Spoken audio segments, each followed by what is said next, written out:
Hello, hello, hello. Come on in the room, best friends.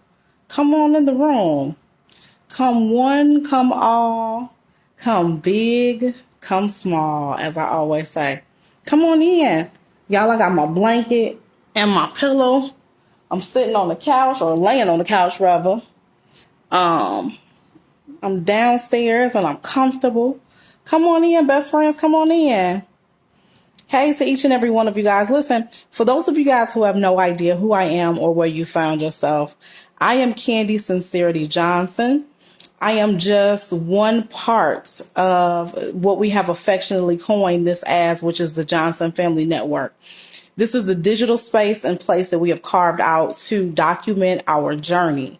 What journey, you ask? Our journey of life, our journey of love, our journey of divorce and co-parenting, and figuring out what life looks like beyond Sean and I past our 17-year relationship. Hey, Miss Tracy, Miss Cherie, Miss Michelle, D'Angelo. Hey, best friends. I see you guys coming in. 76 girl, the week is just starting. I know, but girl, it's been a long 7 days. Girl, it's been a long several days. So much has been going on. It has been so long since I've been live. I want to say, best friends, don't quote me, but I want to say it's literally been since Thursday, which you know is very, very, very uncommon. I usually call you guys on a regular basis, but just so much has been happening. And if I can be transparent, you know how there's some days where it's easier to push the button, and then there's some days where, girl, life is lifing, and sometimes the day will either get away from you, or maybe if you're not in the best mood or you got a lot going on, you may just say, hey, I'm gonna take a day. I'm gonna take some time. Hey, Miss Larry and Deborah, Miss Deborah and Mr. Larry. I'm not sure which one or if both of you guys are watching, but hey. Typically this time of night, best friends, Sean and I will call you guys together. You know, usually I'll go live and I will bring Sean on to join me on the live. Tonight is a little bit different. For those of you guys who have been following the journey, Sean put up a reel earlier today. She is currently at the hospital. She's in the emergency room with her granny. Her granny was experiencing some pain and just had a lot going on. And so Sean, wanted to make sure she got checked out. So they have literally been at the hospital for the better part of all day, last I checked. I talked to Sean earlier today, and she said that they were en route to the hospital. That was much earlier. That was like maybe late morning, early afternoon, something like that. And they're still there. So when I talked to Sean last, it was when she called the kids to tell them good night. And I told her, I said, hey, I know we got a video that we normally do at night. Don't worry about it. I'm going to push the button and just have a good old fashioned conversation with the best friends, and we will go from there. Thank you very much, Miss Mary, for the compliment. She said, hey, Candy, I like your hair. Thank you very, very much. I got it twisted this weekend. Thank you very much. Hey, Miss Vanessa, Miss Denise. Hey, good to see you. Good to see everybody. So that essentially has been, what's going on with Sean. Of course, she's going to share more. I don't know how much she's going to share. She's going to be sharing more with you guys and documenting her side of the journey. As it relates to the kids, I'm trying to think what else is going on.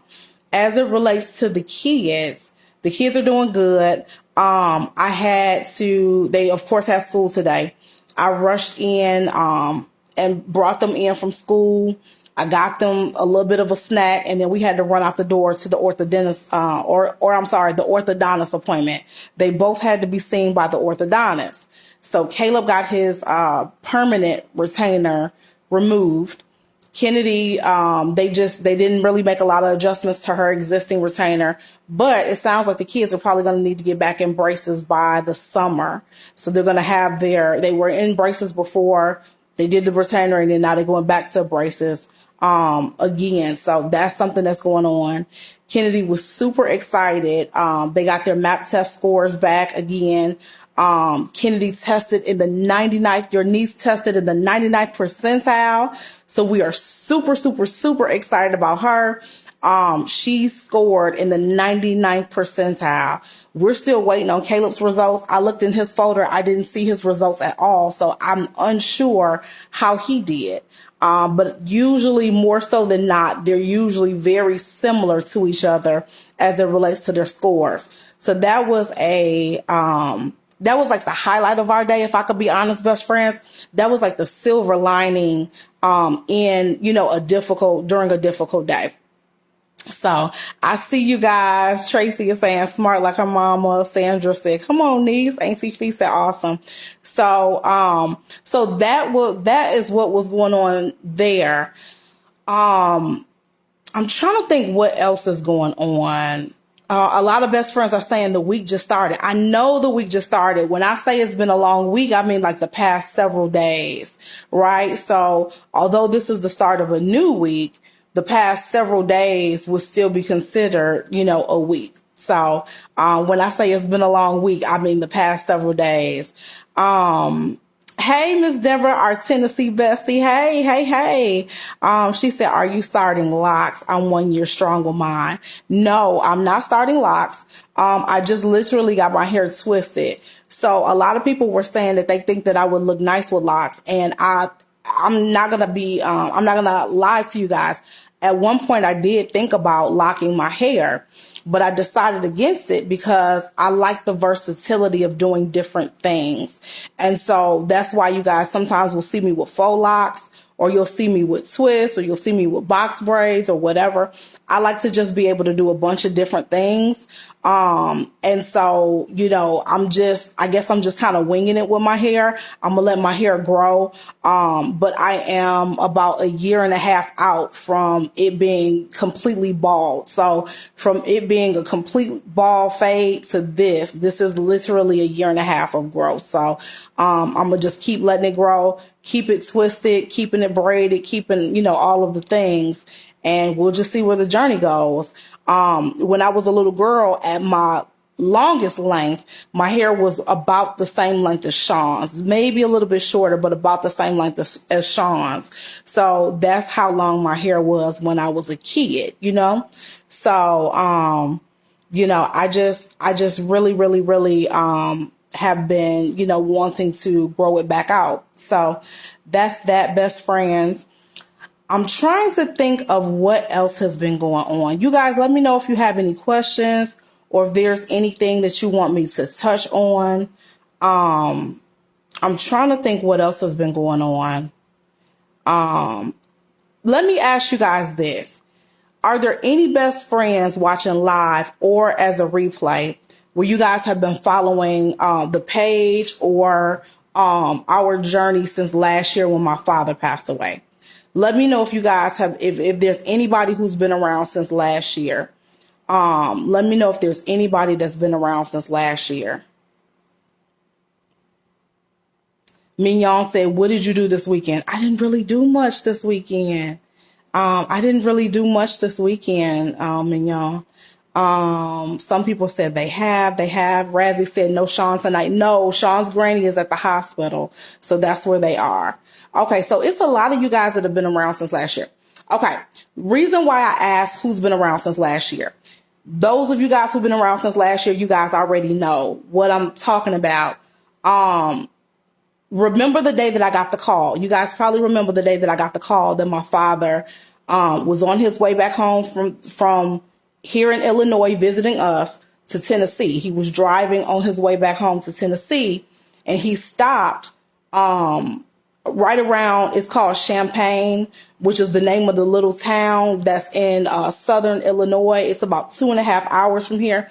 He stopped there because he wanted to visit his cousin and just grab something to eat, spend time with him and grab something to eat. And I got the call that he was really, really sick and they were rushing him into emergency surgery. You guys remember that day? I was live and, I was telling you, I was in the car, I was in the truck, and I was telling you guys that I was on my way down there, and we were talking about, I had the conversation about deposits versus withdrawals. Y'all remember that day? Tomorrow makes a year. So I was looking at the calendar, and I was looking at all of my memories. The thing about being a content creator is your social media accounts will remind you of everything that you were doing around that time. And so that video popped up for me, and all of these pictures and all of these memories and all of this stuff has just been popping up for me. So in my mind, as the clock started to tick towards February, I knew it was going to be, a rough month. I anticipated that it would be a rough month. So my mind started to replay that day, best friends. And it just goes to show you how when you wake up in the morning, you have no idea where life is going to take you, good, bad, or indifferent. Because I remember the day that I got the call, the kids and I were at my granny's house, and we were sitting around and we were just chit-chatting, and all of a sudden I got a call, and it was my dad's cell phone. And when I answered the phone, there was a young lady that answered the phone and was asking to speak to me or asking who I was. And so she was just basically saying, hey, I'm in the emergency room and I'm here with the guy who owns this phone. And he's slumped over in a wheelchair. And I keep telling the people at the front desk that he needs help and he's not doing good and he's not looking good. And they keep ignoring me. So maybe you could do something. So I'm literally, best friends, in the twinkling of an eye, I'm sitting in that moment, and I'm sitting in my grandmother's living room, and I'm trying to figure out what's going on. So while I'm sitting there and I'm handling that part, my grandma, which is my dad's mom, was calling me too. Now she's all the way in Arizona, right? She's all the way in Arizona. She don't live in Arizona, but she was visiting my cousin Brandon in Arizona. So she's in Arizona. So at some point in time, somebody contacted her and told her that my father was sick. So she calls me and she's like, Candy, I need you to get down there. I need you to check to figure out what's going on, make sure he's okay. And then once you get down there, let me know what's going on. Best friends, I just remember jumping up, and I remember asking my family. My family was like, yeah, I'll keep the twins. I got you, whatever. And I just remember going to the gas station and getting on the road. And in my mind, I remember driving down there and thinking, oh, I should just be down here for a couple hours. It should just be a situation where maybe they run some tests, get him situated in a room, get him some pain medicine. And then, maybe after 1 or 2 days, he'd be back up on his feet and good enough to drive the rest of the leg to Tennessee so that he could get home. It just goes to show you how you don't know. You just don't know, where life is going to take you. I remember getting there. And for the best friends who know me, girl, I'm afraid of hospitals, right? So I get there and I'm by myself, and it's because it's February, right? It's getting dark early. So it starts to get dark here about 4:00 in the evening. 4:00 in the afternoon, 4:00 in the evening, it's getting dark, girl. So it's getting dark outside, which means y'all know they start to dim the lights in the hospital. This is a hospital I had not been to before. I get up to his room and he is in excruciating pain. I remember the doctor coming in and the doctor saying, we advise Mr. Johnson to get emergency surgery. And they explained all of what they needed to do.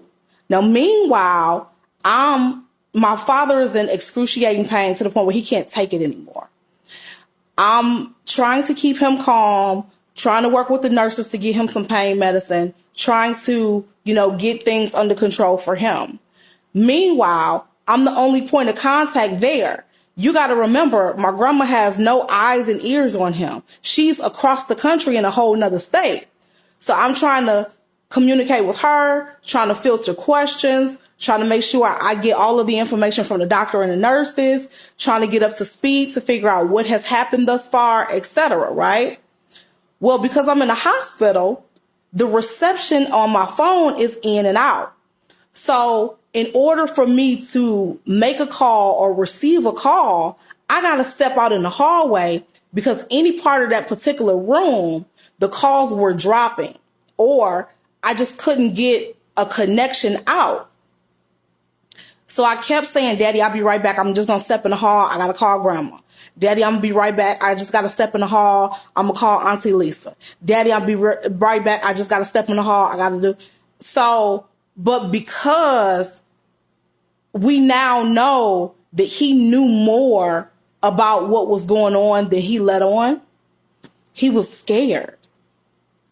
He was afraid. So he would say stuff like, Candy, don't leave. And I'm like, Daddy, I'm right here. And he would say, baby, don't go nowhere. Don't go nowhere. Because you're here, they're taking care of me. They're giving me medicine. They're doing this for me. They're doing that for me. I feel like if you leave, they're not going to do that. And I'm like, Daddy, I understand. I'm right here. I just need to step out in the hall. I got to call Grandma, or I got to do this, or I got to do that.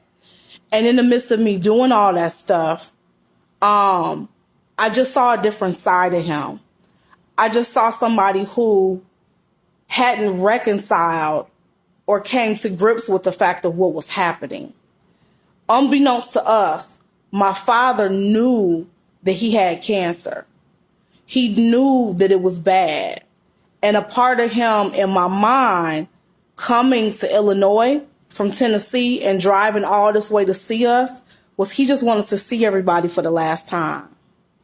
He wanted to see his mother. He wanted to see his brother. He wanted to see his sister. He wanted to see his kids. He just wanted to see us. And I think in his mind, he thought he would make it back home. And I think in his mind, he thought he had more time than he did. And he ran out of time before he could get back home. But God is intentional, because if he would have got back home, it's no way he would have made it, because although we have family down there, it pales in comparison to the resources that he had here in Illinois, even 2.5 hours away. So it's just very interesting. Like I remember my granny, and I remember like my aunts and them. When somebody would pass away, girl, they would remember every detail. They would be like, girl, this is what happened, and this is where we was at, and this was the date. And so every year their mind would go back there. But it's interesting when you lose somebody close to you, you lose like a parent or something, you remember that stuff. That stuff sits with you, and you recall that, but so yeah, tomorrow, Best Friends makes a year to the day of when that whole chain of events started, and my father was in the hospital down there until he passed away. So it was like a 21, 22-day journey. It was a 21 or 22-day journey. And there were very, very, very few moments that I left him. We were there. My grandma never left his side. When she flew home from Arizona. She went home, she did laundry, and she put some clothes in a bag. She called me and said, can you take me down there to be with your dad? I said, yes, ma'am. So that next day, this was like the day after he had surgery now. That next day, she had flew back home. She cut her trip short, I believe. She flew back home. She put some clothes in the bag and got back on the road and went down there with Daddy. She stayed by his side and never left him until he passed away. She never left him. Not one day did she come back home to Joliet. Not one day. Not one day did she come back home. She could have said, okay, well, we've been down here for weeks. I was in Arizona, then I immediately came down here. I just want to go home and get some more clothes. I want to go home and just sleep in my bed for a couple of days. I'll be back down here. Never once.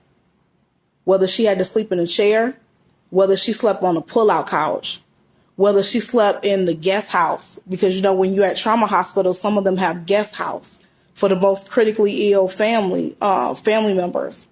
So regardless, she never left his side. She never left his side. I'm talking about a mother's love. I'm talking about a mother's love. And I just watched her through that whole journey. And I remember in my mind just praying, just saying, God, please. I know what these doctors are saying. They saying it's not looking good. They saying daddy ain't got long. They saying that it really ain't nothing they could do. But in my mind, I'm looking at my grandmother and I'm like, she's already lost a child. My aunt passed away. My aunt had passed away a couple years before that. And so I just remember looking at my grandmother and just saying, God, please just have mercy. It ain't even got nothing to do with the kids, meaning me and my brothers. If you don't do it for nobody else, just do it for her. Because she's already buried a child. She's already buried a child. And so I was like, my God, but then what I found out during that journey was she had buried two. I had an uncle that I didn't know about that passed. She had a baby that passed, when he was real small. And I believe it was something like maybe asthma or something. When he was really small. So my father and my uncle and my aunts had a brother. It was 5 of them. So she had the baby that passed, years ago when they were kids. And then she had then she had my aunt who passed away a couple years ago. Her husband killed her. That was a very tragic transition. And then my father. So when we were sitting up there at the hospital, I just remember thinking so many days, like, this has got to get better. I'm like, this has got to get better. This has got to get better. So best friends, I said all that to say, it's a lot going on, right? I'm going through my process as it relates to my dad.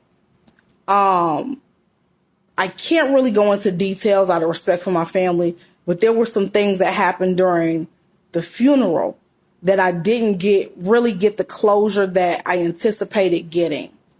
And so now we're coming up on the year and I don't know what that's going to look like. I don't know what that closure would look like. So I'm processing that as it relates to my own personal life. Simultaneously, you got Sean, right? Sean is going through hell and back as it relates to what's going on with her. Her grandmother is sick. Her mom is sick and her aunt is sick. Her aunt that just came home that we talked about on another video. So Sean has 3 very, very, very sick family members, right? So she's got a lot going on. It's just been, and it's not that there's anything different with us that's different with everybody else, but it's just been a lot. It's just been a lot going on. So, yeah. So, emotionally, I've been kind of quiet and I've just been trying to process everything and figure out what that looks like and what that means. So yeah, that's that, best friends. That's that. But yeah, so that's what's been on my mind. That's honestly what's been on my mind. So, and it's one of those situations where sometimes you just have to reconcile with the fact that there are certain things that will happen in life, whether it's death, whether it's divorce, whether it's the ending of a relationship. There's so many different things in life where life is gonna life, right? Life is gonna life. And we might be looking for closure in a situation you may never get closure from. There's been relationships that ended for me where, girl, you looking for answers. You trying to figure out, well, why did this happen? Why did that happen? Why did you lie about this? Why don't that add up? Why? But you have to reconcile with the fact that there's just some things you just not going to get closure to, and that has to be okay. And so I think in my processing of everything with my dad from last year, I think I'm just reconciling with the fact that I just may never get closure to that. You see what I mean? It just may never be a situation where I have closure. Yeah. Yeah. So, but best friends, hold on. Let me see. There was a message coming through. I don't know. Somebody is texting me. So I was trying to see what was being said, but I'll have to check it later. Stephanie said, I get it. The past few weeks will be rough. will keep you in my prayers. Thank you very, very much. Miss Shirley said, good evening, Candy. Happy Monday, everyone. Tell Sean I'm praying for her. Thank you very, very much. I'll definitely let Sean know.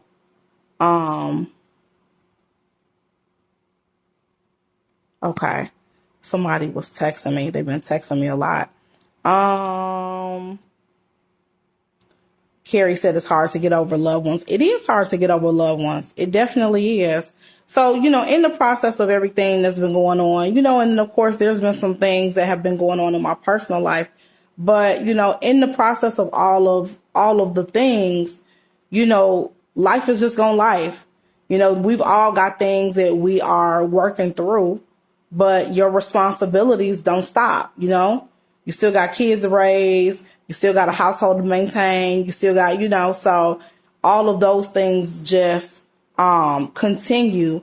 And so you just draw from the strength that you have and you just put one foot in front of the other. One of the things that I'm grateful for is that although Sean and I are not together anymore, our co-parenting relationship is better than ever. And I could see best friends a path where we could be really, really good friends again. Now, don't mistake that for y'all need to get back together. That's not what I'm saying. Hear me and hear me well. The first 2 years of our relationship, we were best friends. Before we ever dated, before we ever started talking, before anything ever happened, you have to remember for 2 straight years, that was my absolute best friend. So as life is starting to life for us, I see that platonic relationship coming back. And it's good to know that when you're going through, somebody got your back and somebody's willing to step up to kind of maybe carry a little bit more. So there's days where maybe Sean is going through a lot. Like today might be one of them where she going through a lot. Girl, she got her mom in one city. She got her granny in another city. She just got a lot of plates spinning. So if there's something that I could do for the business, for the kids, whatever, I'm willing to step up and do a little bit extra, and so it's one of those things where I'm grateful for the partnership because had all of this same stuff played out, maybe let's say, a year ago, we wouldn't have been in a position emotionally where we could even be considerate or concerned about each other and what the other person needed. You see what I'm saying? And so if I'm not grateful for anything else, I'm grateful for healing. And I could tell based on how we operate, we're both in a much better space. Yeah, we're in a much better space. Lori said, grief is no joke at all. And I find that it never completely leaves you. Yeah. And I just, I think for me, the biggest thing with my father passing is, I wanted us to have a certain kind of relationship. And for most of my life, we didn't have it. And I think I was glued to being by his bedside every day during that 21 or so day journey, because for the first time that I could remember, he was sober, right? He was sober. I'm 40 years old and I didn't remember him being sober any other time. And so I was like, it was so refreshing. And I wouldn't wish that level of pain or discomfort or anything on anybody. But he was sitting still. I knew where he was and he was sober. And so I got addicted to that, right? I got used to that. I found comfort in that and I didn't want to lose that. And I didn't want to let it go. So I was there every single minute that I could possibly be there. And yeah, but it was like we were getting to the point where I always knew we could be and I always wanted us to be. And then he was gone just like that. So, yeah. Mignon said, I remember you talking about him being sober at that time. Yeah, he was sober. He had no choice but to be. Girl, he landed in the hospital fighting cancer. He had no choice but to be sober. But he was sober. And he was talking good. You know what I mean? Like, you get a chance to see just how intelligent he is or was. You know what I mean? You get to see that. You get to see how much he loved his family, and all of those sort of things started to come out. And how, he told my brothers and all to take care of each other and look out for each other and all of that, And so he was like, you the mama of the group, because I'm the only girl. I'm the second oldest, but I'm the only girl. My brother Eric is older than me, but we share the same birthday. So March 21st, when I turn 41, Eric is going to be 43. He's 2 years older than me. But girl, they treat me like I'm the oldest. Probably because I'm the bossiest. I'm the only girl. So, and then y'all know JoJo, Jordan, is the baby. And everybody else is in between. So, but yeah, it's just, looking back on them pictures and looking back on them videos and, the headspace that I was in when I did some of those live videos and I was giving y'all updates and stuff, all of that stuff is starting to pop up in my memories.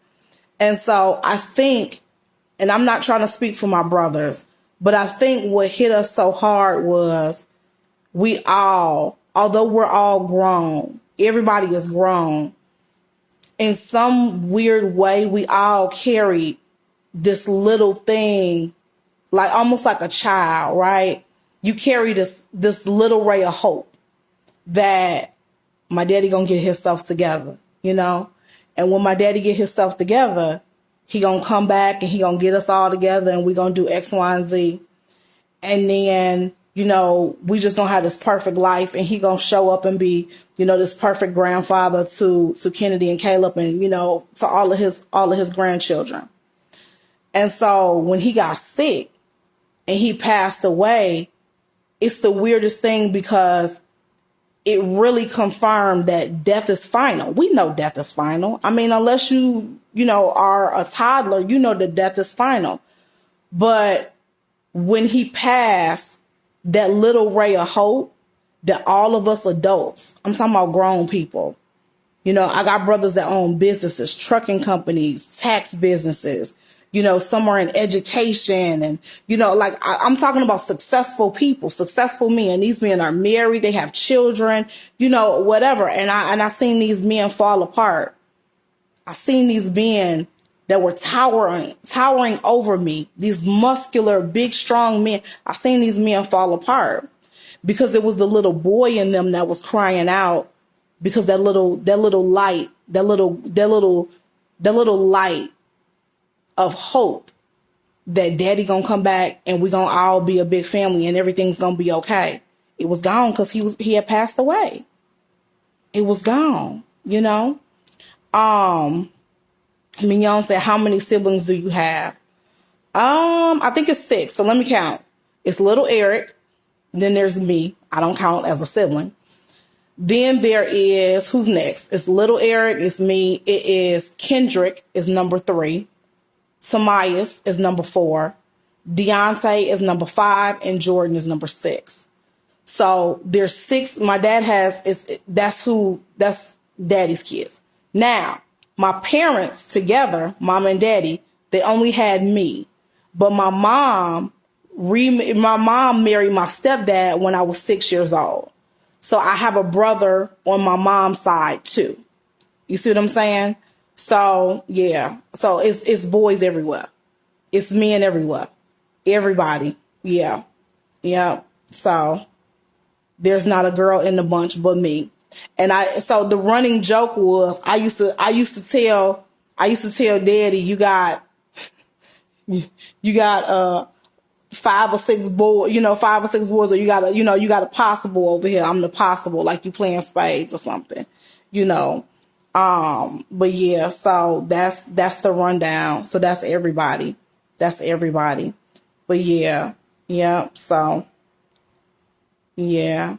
So Wanda said, I forgot about your brother on your mom's side. Yeah, he lives here in town. That's the one that has the 3 girls. So he's got 3 daughters. One of his daughters, his oldest daughter, is the same age as the twins. We call them the triplets because Arian is a month older than Kennedy and Caleb.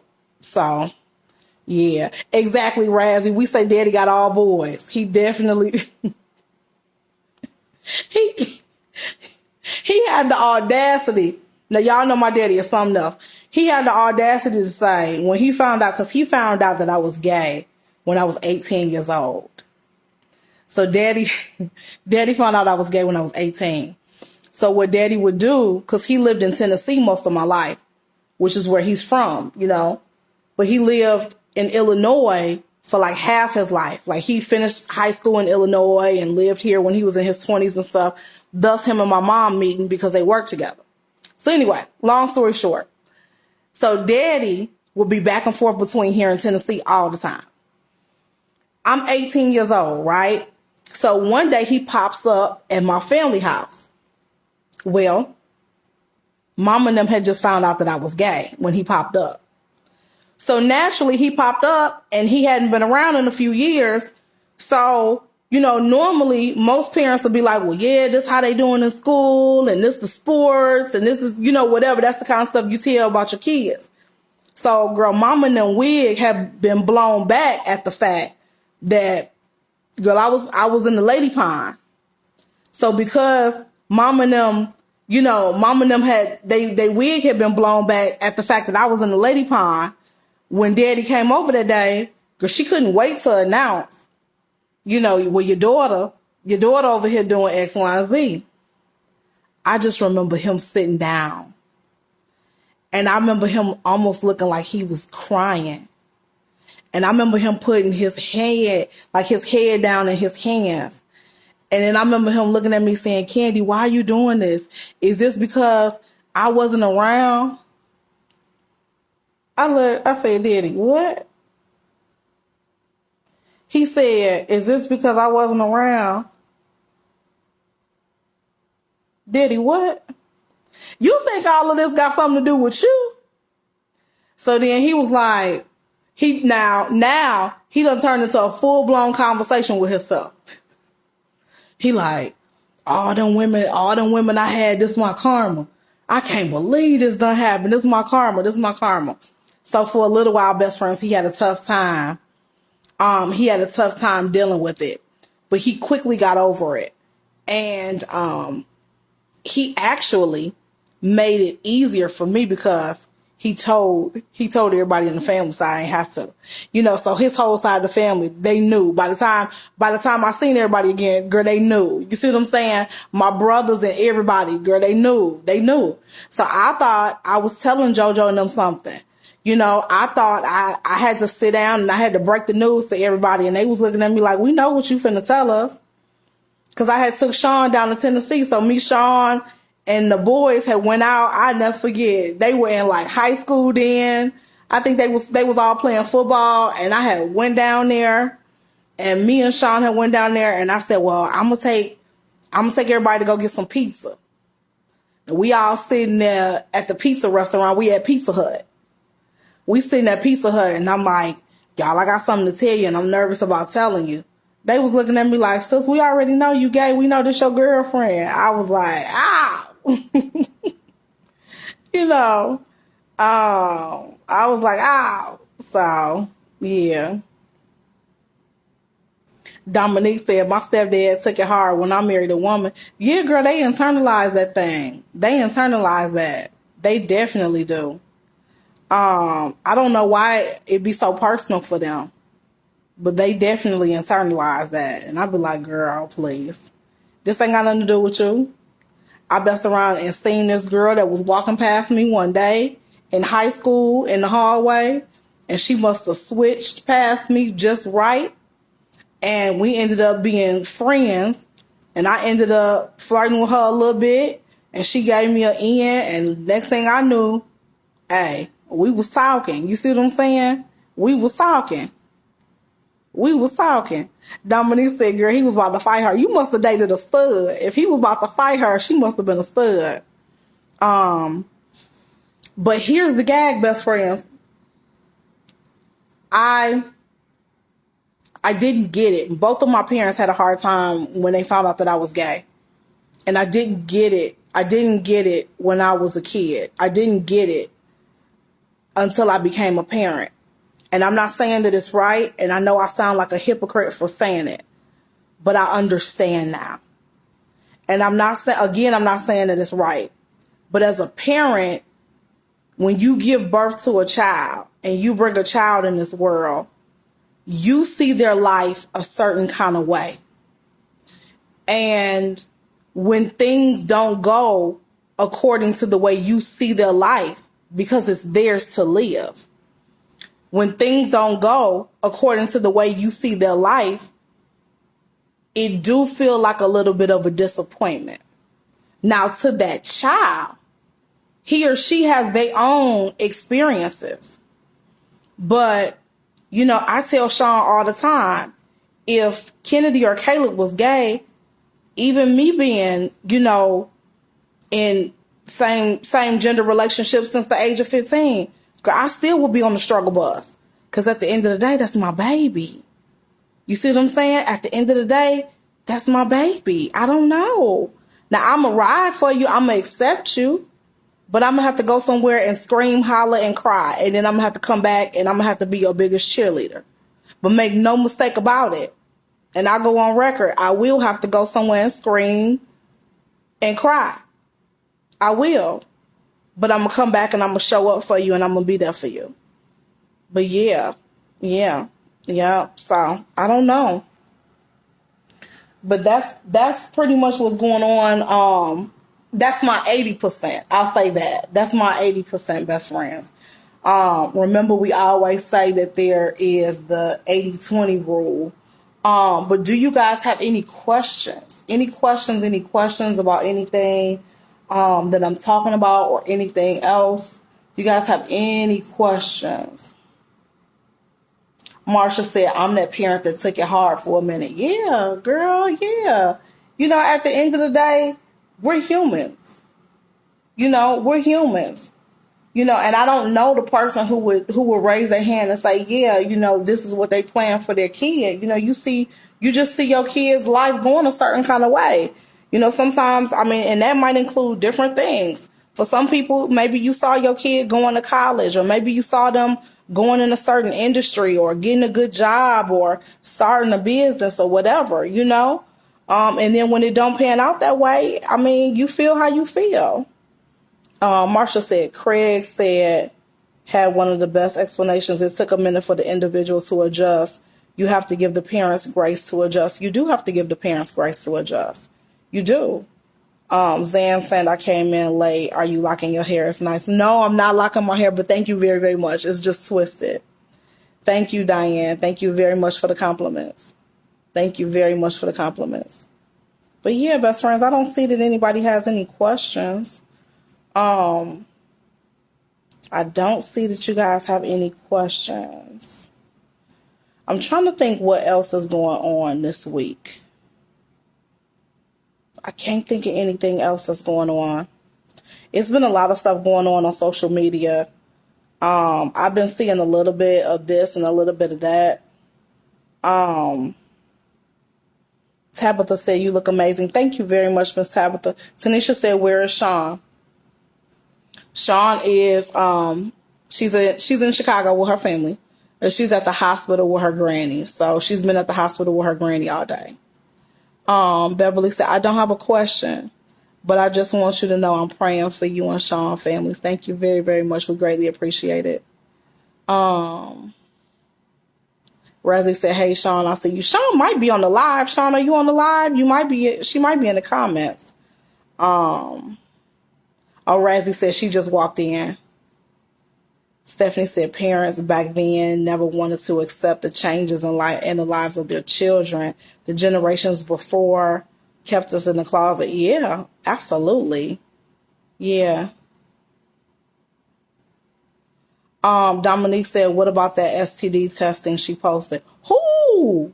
What? Dominique, who posted the STD? Whoa, wait now. Who posted the STD test? What is happening here? Who? Marlena, I will definitely let Sean know. I'm glad you received your package. Tammy said, what hurts me is to know that parents find out that their child is gay Some turn their backs on their child. I know it may hurt, but the child needs you more than ever before. Yeah. Wait. Sean, hold on. Sean, you posted a STD.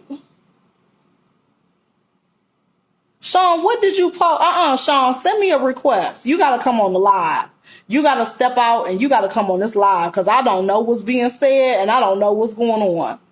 Sean, what is happening here? What did you post? Sean, what did you post and when, girl? What is happening here?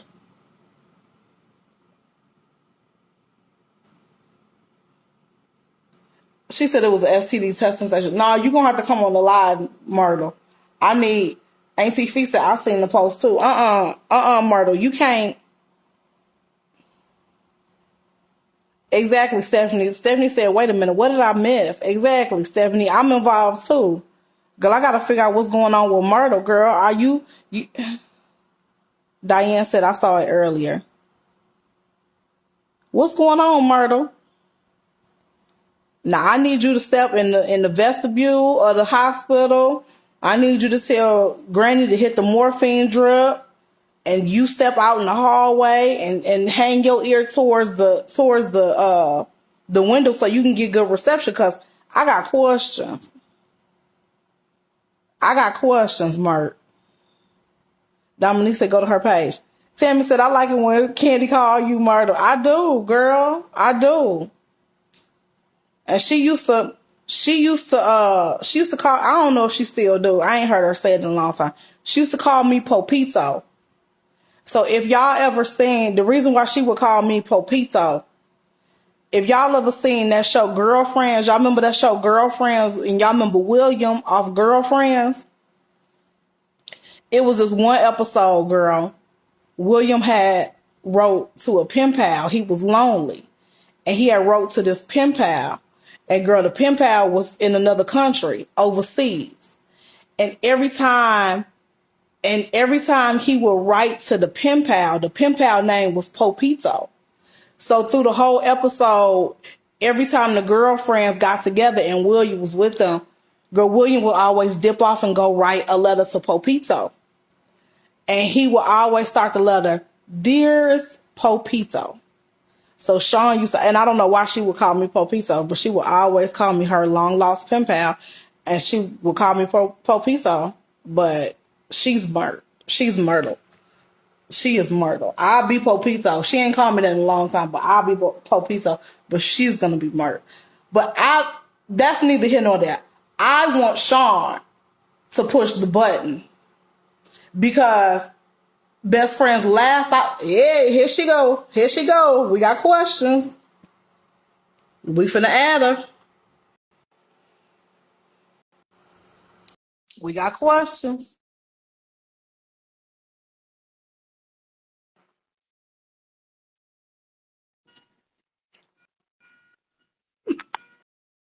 Girl, why you got your what?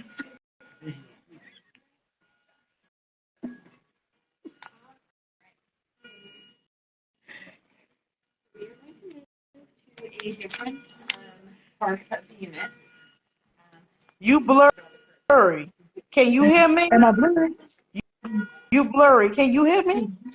And then I can help you onto the filter. Which room are you taking her to? This will be in the trauma bay. Oh, okay. Will be an actual room. Okay. Do you then need we'll me bring you right back. Oh, you need me to stay here, right? Or Well, you can stay, or you can come, or whatever you're comfortable with. either way? Okay. I'm gonna run to the restroom. Because she's gonna do all that, and the last time I give you your private space for that. She gonna run to the restroom. We finna make her run to the. Should I stay in the waiting room or should I just stay here? Oh, you can stay. Stay here, okay. Because I'll wheel her right back. Okay. Okay. Can you hear me? I can hear you. Be still. Okay. Now, what was you asking me? What is you posting? STD test results. Okay. No, not results, crazy. Let me see. Oh, matter of fact, I can show y'all. So in the emergency room, in the bathroom, I'm going in the bathroom. In the emergency room, in the bathroom, There's a STD testing station. Let's see if I can check. Can I turn my thing around? Can I not? So I did a reel on my personal page, but look, I'm gonna turn my camera around. Look. What they say? So it says get free confidential screening for sexually transmitted infections, gonorrhea, chlamydia, trichom, whatever that is. And then at the bottom, you got a little collection code.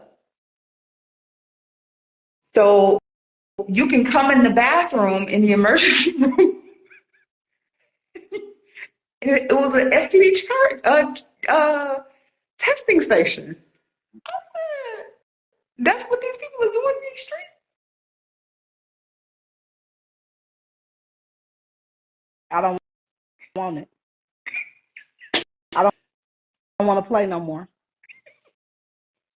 But yeah, so I did a reel on my personal page. I was like, is this what we do now? Like, see, I don't want to play no more.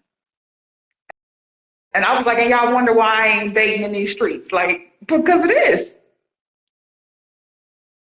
I'm good. I'm good. So yeah, so that's what I posted on my personal page. That's what the best friends was talking about. Oh, girl, I thought they said that you No, had did a swab and you. no, I have no reason to do that. No. Girl, I was like, what is happening? That's because the best friends know that I said once I started dating, once I started making, once me and whoever I'm talking to make that special little date to the place. And so the best friends was probably like, oh, no, not like that. But let's get up on this. Who take the samples and then how do they get in contact with you? That's what I'm saying. But there was like instructions, but I didn't get close enough to figure all that out. But there was like instructions. So like, I don't know if you like fill out a form and you stick it in the slot. Like, I don't know. That's nasty. It don't sound right. Girl, it's team too much for me. Best friend said, how's your granny doing? So she's okay. So she's finally got some relief. Her surgical procedure was 12 days ago. Today was the first day in 12 days that she had relief from pain. She's literally been living with pain for 12 days straight, to the point where they had to give her morphine when she got here because it's been so bad. So she's finally. This is the first time that I've like seen my granny again, and so yeah.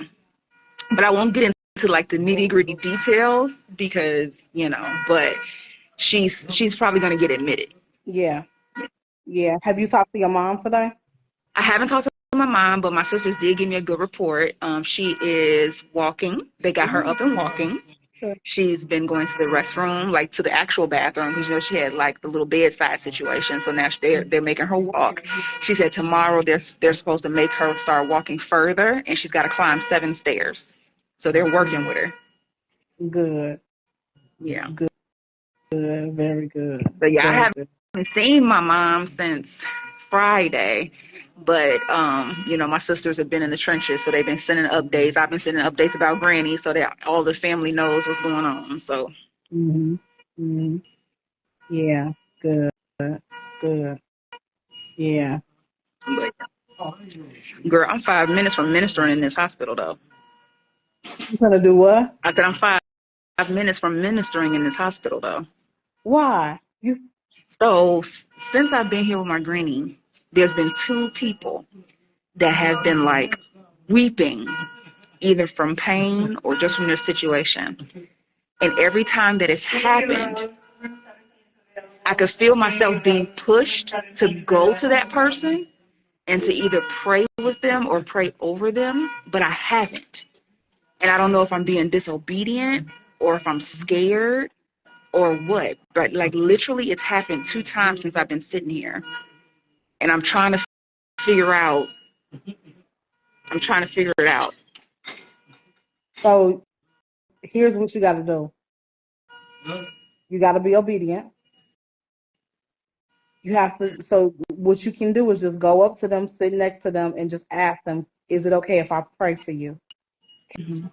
Can I pray? Can I pray for you? Can I pray with you?"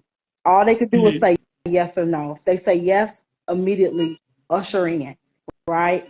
If they say no, then that's when you say, "I hope you feel better," and you go back to your seat, and then you pray for them. Either way Mm-hmm. it go, that's a nudge, and you're being tested. There's no That's so crazy. I've never experienced that before. you tapping into another level. And it's so strong. Like I literally like I feel bad because I literally feel like I'm not like I can't even rest. Like I'm uneasy because I'm not doing it. You're being led. That's what Like the it's. first young lady, she's gone, so I can't do it. But the other young lady is still sitting here. Yeah, yeah. Watch what happens when you're obedient, though. Watch what starts to happen. That's so crazy. Remember, somebody else's destiny is tied to your obedience. I'm gonna do it because she's still here. I'm gonna do it. Yeah, yeah, Hmm. Wow. yeah. I'm proud of you because I remember this time last year when we were doing blessings and breakthroughs on the page, and you were saying, "I'm trying to get better with my faith," and I struggle with hearing from God. You remember them conversations? And I was telling Mhm. you, it's coming, it's coming, it's coming. Just be consistent. Now I hear you say all the time, you were led to do this. You hear from God in this way. He speaks to you in that way. He shows you things. Yeah. It's like Wow. every That's other good. relationship. You just got to nurture it. And then when you nurture it, just like you know your partner, you know your best friend, you'll get to hear his voice. And his voice will become so familiar to you. When people tell you something different, you will know that's not where that came from. Mhm. Mhm. Hmm. Wow. Yeah. Whew. Yeah. I didn't know if I was ready. Go on, fly, Merc. Go on, fly. I know, right? Don't fly. But yeah, you're tapping into a season where you're not in my shadow anymore. You know what I mean? Like you're not my support anymore. You're my support, but you're not the Your co-pilot. co-pilot. Yeah. Yeah. Yeah. You're the headliner on stage. Hmm. This is your moment. And this is what God is calling you to do. And you remember we got products and we got stuff that we asking God to cover and bless and all of that. Like, you got your health, you got the health of the babies, you got, it's all kinds of things that we got that we banking on and depending on. Just be obedient. You got it. Wow. You got it. Okay. Well, let me go do what I'm supposed to be doing because I feel it again. Ooh, girl, maybe the STD little testing, girl, tell them people if they, if you burn and go. Maybe God's saying if you're burning, It's a mess. well, I can't believe them. I can't believe all that's going on. See, that's what I'm saying. I don't want to get back out in these streets. That's what I'm saying. I'm not. I promise you, I'm not. I'm finna be out. I'm not. Y'all thought I was playing. I told y'all if I ended up single, I told y'all I am going to be in the house, summertime shy and all. Right. Because, girl, it's saying too much. Mm-mm, mm-mm. These people are What they say, too I done came this promiscuous. far. I done came this far, too far for him to leave me. Yeah, I ain't yeah. came this far to misstep. Thank you, best friend, for the stars. Thank you for the stars. Hey, thank you for the stars. Thank you for the stars. Hey. But yeah, a lot of these people out here, they just too promiscuous. Anytime you got stuff in the restroom like that, girl, Right. That's what I'm saying. There's value, and I don't know who I'm talking to. This is to the ladies and to the guys out there. There's value you in being disciplined and not giving everybody access to you just because they bat an eyelash and request it. Keeping part of yourself, that intimate part of yourself, for the person who showed up for you, who's loved you, who's poured into you, it should be a blessing to have access to you in that way. But when you start passing yourself out, you cheapen yourself and you devalue yourself in a lot of ways. And it's not a judgment because, you can always make a different choice, but we just live in a day and age where nothing is sacred no more. And I'm not saying that, we did our thing, but like when you know better, you do better. When you get older, you should just be making different choices. You see what I'm saying? Mhm. When you get older, you should just be making different choices. You just should. Mhm. Mhm. And you have a Okay. lot of people. I'll let you go. I'll keep talking to the guy. I'm gonna let you go, and then I'll let you know how it goes. Okay. All right. Okay. Bye, best All right. friend. Bye, Mark. Girl, look at Mark. Y'all, thank you for the stars. Thank you for the stars. Hey, thank you for the stars. Thank you for the stars. Hey. Um, um, oh, everybody's saying bye to Sean. Thank you very, very much for all the stars, best friend. But yeah, Miss Elizabeth said, I know my worth. That's why I'm keeping my monkey safe. Yeah, I'm telling you. And best friends, I'm not sitting in a judgment seat. Y'all know we wrote about some of our escapades, and we done came on live and told stories about it. But there has to become a time. There has to come a time where you have um, spiritual and emotional maturity where you can control your body and your desires. And you're just not giving yourself freely.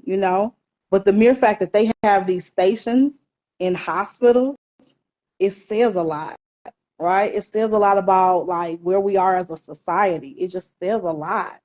It says a lot, you know.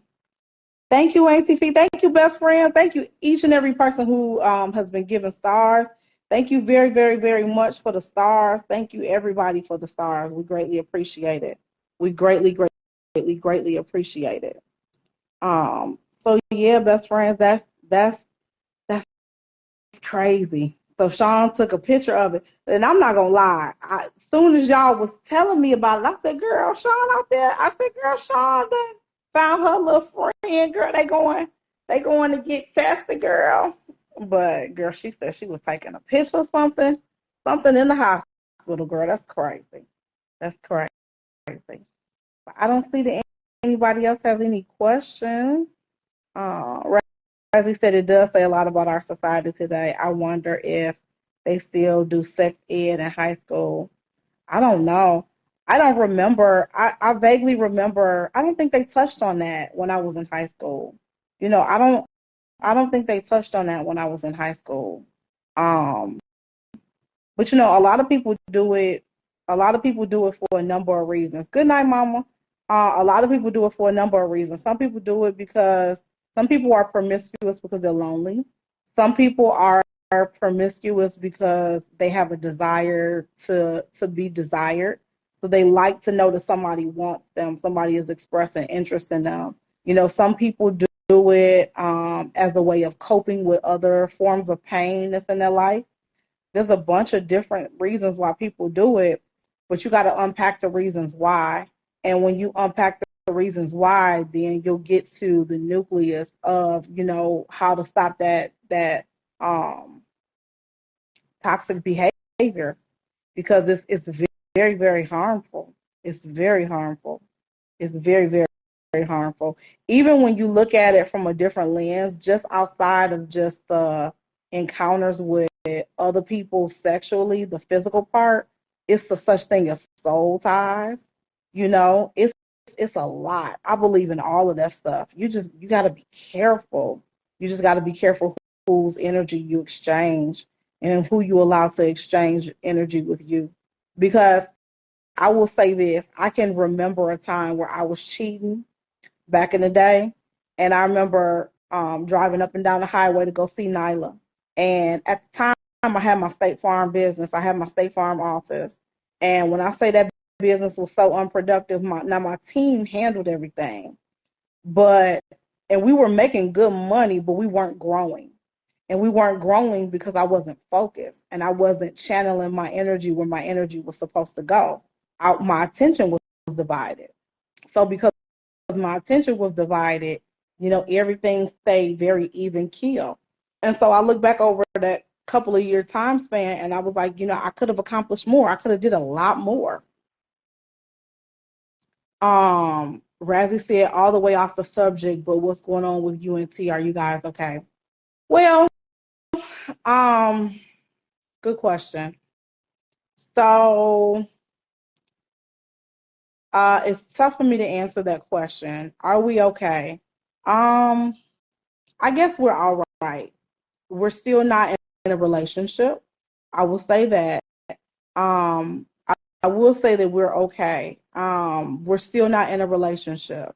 And so I'm trying to do a dance because remember, best friends, I'm a lot more transparent and and vocal about things than she is.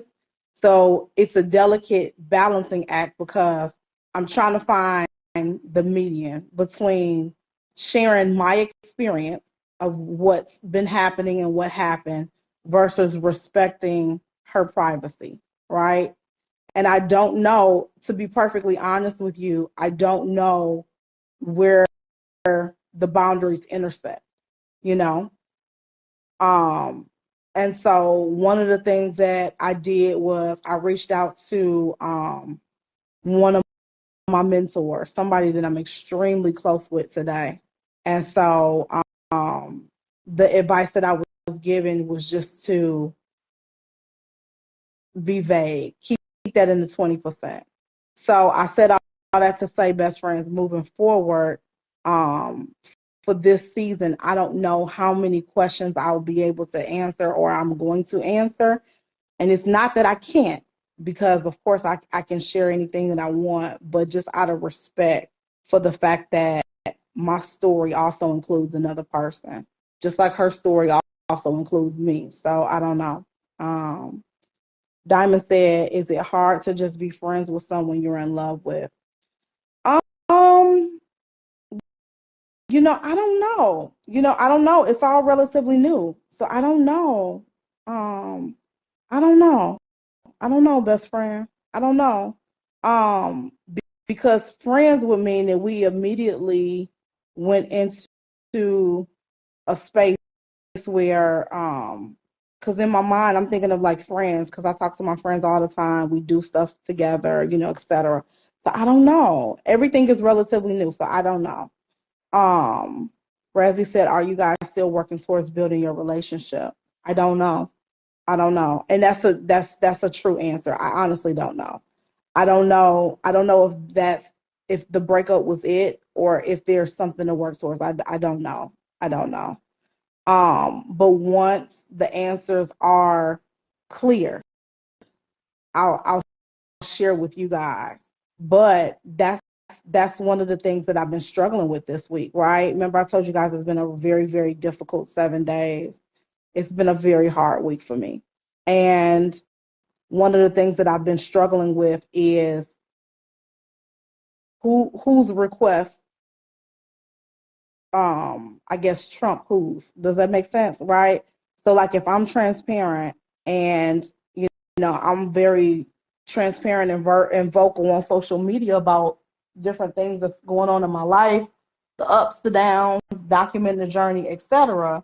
And then you're dating or talking to somebody who's not that way. When something happens, do you share?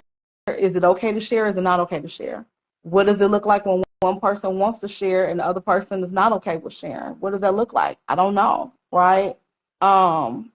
There's no right answer, because the truth of the matter is, um, when your story is shared with another person, they do have the right to tell, their story. I don't know. So I don't know. There's no right answer.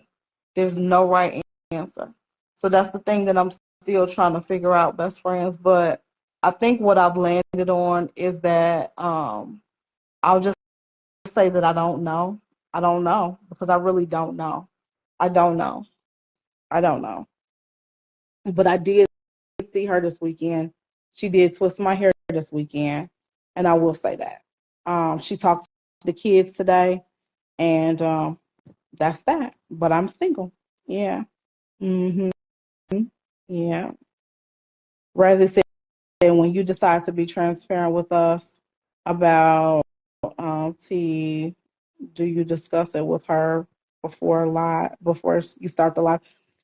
Some conversations just become organic. Like, this is one where it's organic, right? You guys have to remember, I'm in a very difficult position. Here's the position that I'm in. Um, I'm a content creator. So before her and I ever dated, for the most part, 80% of my life was on social media, because it didn't include a whole lot that was private. My dad getting sick, my dad passing away, the kids growing up, me and Sean breaking up, not being together anymore, us figuring out co-parenting. There's not a whole lot that's really private about that, but some people would think that that's private, right? So now I'm in a situation where I was dating somebody, and I say was because we were in a relationship, right? We're technically not in a relationship now. You guys know that. So I was dating somebody who's extremely private. Well, I knew she was private, just like she knew that I was a social media content creator, right? Well, when I answer questions that are live in the moment, because I don't avoid questions. I've never done that on any live that we've ever done. I don't avoid questions. So when I answer questions, I have to keep several things in mind. Number one, this is not an edited video. This is live, right? This is live. We don't edit our content. Even when we put it on other platforms, we don't edit our content. We don't take sentences out. We don't do any of that. So when I go live, I have no control over what questions people are going to ask. So when you ask a question in real time, I got to think through several things. Number one, what's the real answer, right? Number two, how is that answer going to make her feel? Number three, how is that answer going to make Sean feel?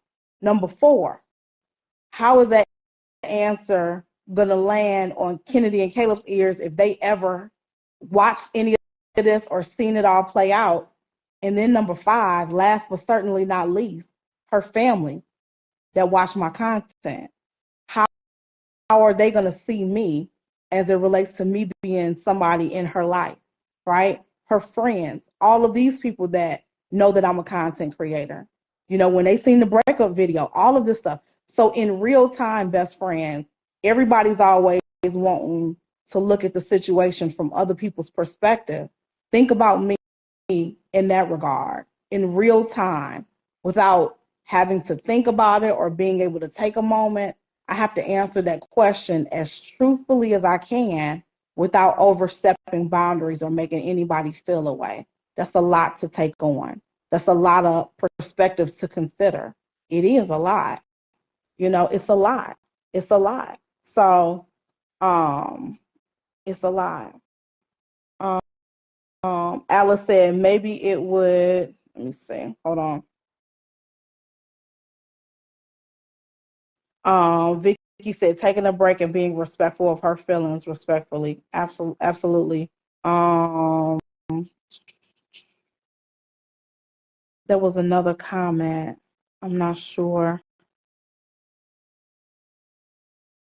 But if I missed any comments, because I don't know, I think they may have gotten filtered. So I was trying to read through, because there was another comment or another couple of comments, but if I missed anything, definitely retype it, best friends. And hey to all the best friends that are coming in. Hey, Miss Dana, Miss Valerie, Miss Wendy. Hey, everybody that's coming in. So yeah, that's a lot of perspectives to consider, best friends.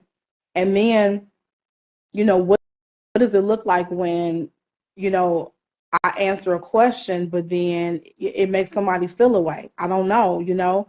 Anybody who knows me, you guys know that my intent is never to hurt anybody or make anybody feel away. Um, so one of the best friends said, "How is Granny?" I don't know if you mean my granny or Sean's granny. My grannies are okay. Sean's granny is in the hospital. Um,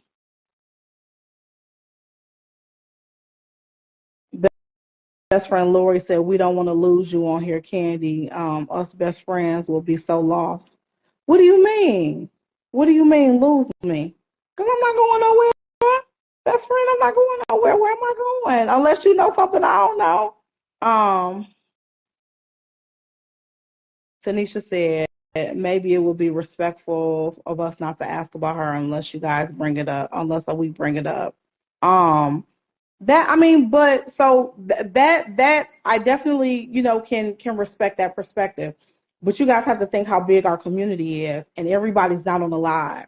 There's a lot of people who they pop in and out, and so it's think about there's some people who still are just finding out that Sean and I ain't been together in almost a year, so it's just it's one of those things where it's going to happen. I'm gonna just have to answer the questions as best I can. It's just, you know, um, yeah, it just is what it is. Dana said she can't because you can't determine what questions will be asked exactly. Um, Lori said, I meant if you need to come off of here until everything is worked out. No, no, this is the community that I've built. This community is something that I've been building for years. Our businesses are centered around us building community and so forth. So not being online is not an option. It's one of those situations where all you can do is for me is just you know you pray about your decisions and you just move with the most consideration of others that you possibly can. I can't. I mean, I all I can do is just do my best, but I can't stop building my dreams in the process, right? I would never ask that of anybody else. Tanisha said, "Are you still taking your weight loss pills?" No, girl, I've been having a horrible week.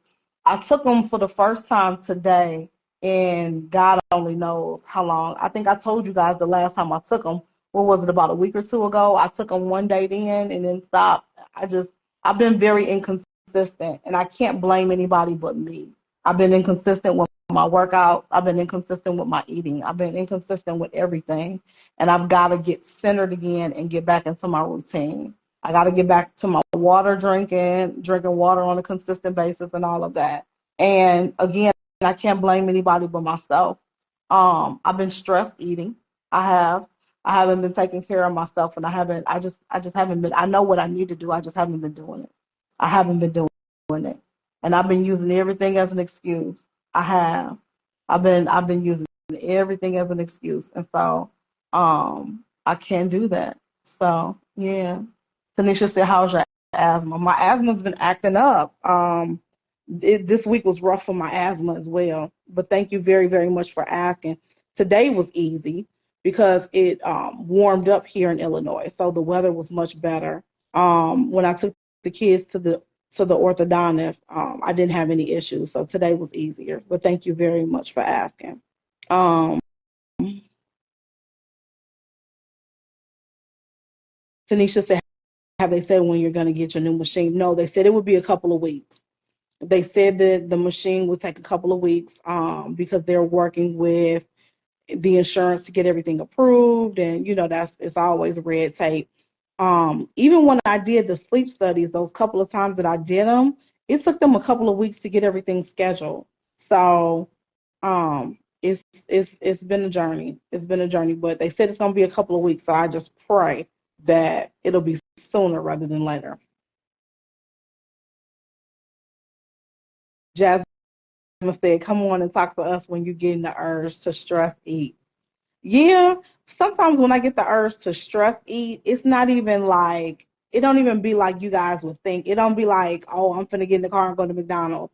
A lot of times when I get the urge to stress eat, it's like I want a Coke and I want a cookie or I want, you know what I mean? Like, it's just, it's very random. It's very, very, very random. Tammy said, I absolutely know what you mean about stress eating. Last week was a horrible week for me too. Yeah, I just, and like I said, I know exactly, it's all on me. I know exactly what it is. And I've not been locked in. I've not been locked in. So do you guys remember the day that Kennedy went to the daddy daughter dance with my uncle? Well, my granny came over and she was like, I'm gonna order pizza for everybody since the whole family, the family is stopping by. She comes in. She had just left the grocery store. She has my aunt carrying these suitcases of Coke.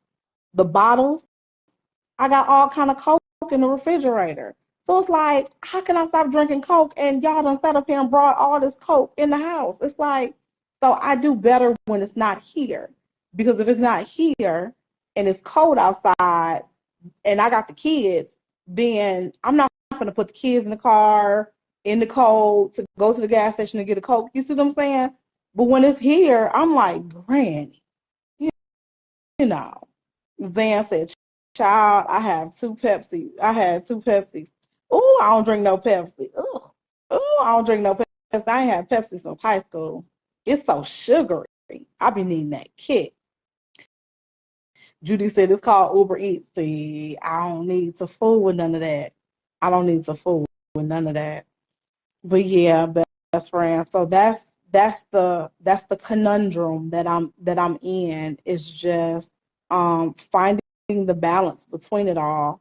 And if you guys know me, number one, no matter what's going on with me, my job and my goal and my objective at no point in time is to ever hurt anybody. I never want to hurt anybody.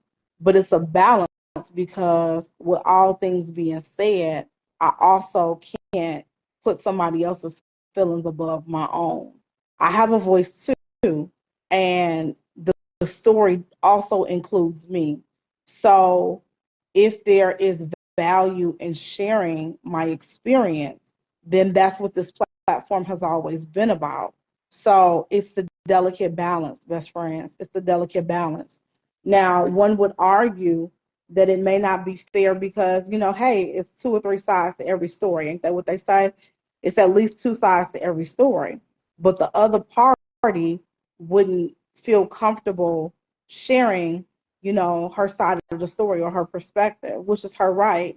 So it just is what it is. It just is what it is. But with everything that's going on with my dad, with everything that's going on with Sean's family and me having to step in a little bit more with the kids and their activities and their homework and just everything around the house with parenting them, I've just been really just spending a lot of time by myself and just thinking and processing. That's all I've been doing. That's all I've been doing. Um, Best friend said it's impossible to make everybody happy. The truth don't need validation. And as long as you being truthful, um, let me see. Yeah,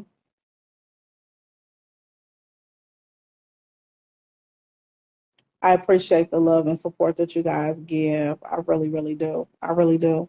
But it's a tough time. It's a tough time. It's a lot to navigate. It's a lot to navigate, you know.